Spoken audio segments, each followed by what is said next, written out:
why was the jam session a relief for musicians during the 1940s, and what was the musical significance of these small group band sessions?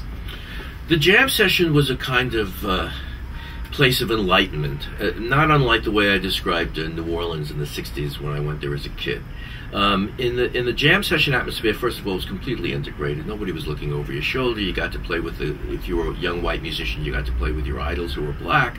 The black musicians got to respect the white musicians who had something to say. I mean, the trick about jazz, and this is the main thing, is you have to learn how to express yourself. You may idolize Louis Armstrong or Roy Eldridge or Dizzy Gillespie, but if you imitate them, you don't count for anything. I mean, it's hard to do that. It's very different from classical. Classical, there's a way that you play the violin, and you become a master violinist by figuring out that instrument. In jazz, you don't become a master trumpet player by aping Dizzy Gillespie.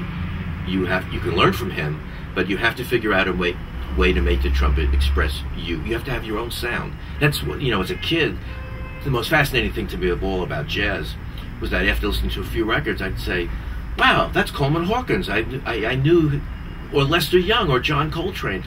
30 or 40 tenor plays I could tell after 4 bars. How many times can you do that with a classical violinist, where after 4 bars you say, oh yeah, that's got to be? Or a pianist, maybe, Horowitz, maybe. Not many others that you would know right off the bat.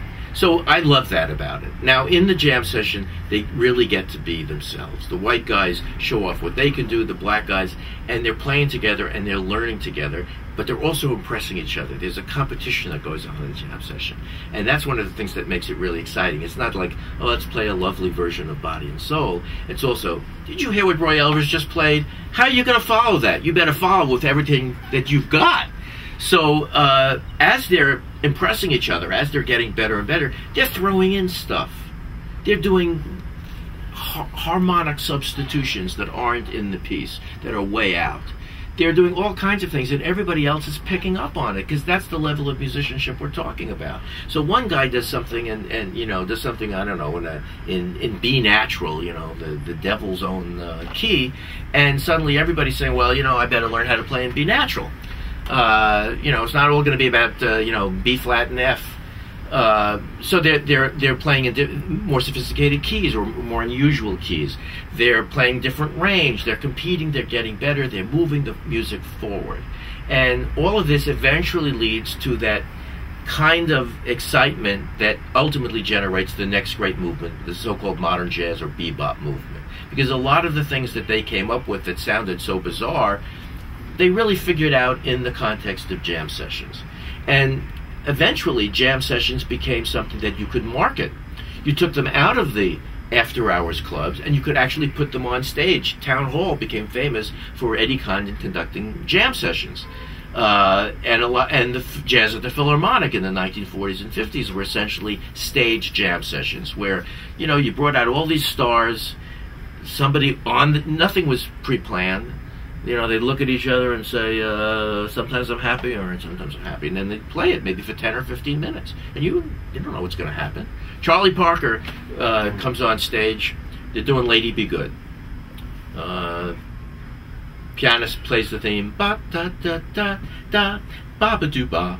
Oh, Lady Be Good. Old tune. Everybody knows it. Lester Young is in this group. I mean, some very good musicians. And then Charlie Parker comes up. And the first thing he does is he turns Lady Be Good into a blues. He plays the first theme, da da da da, but he goes ba ba do ba, be do be do be ba. Wow! I mean, he's just taken it to a whole new place.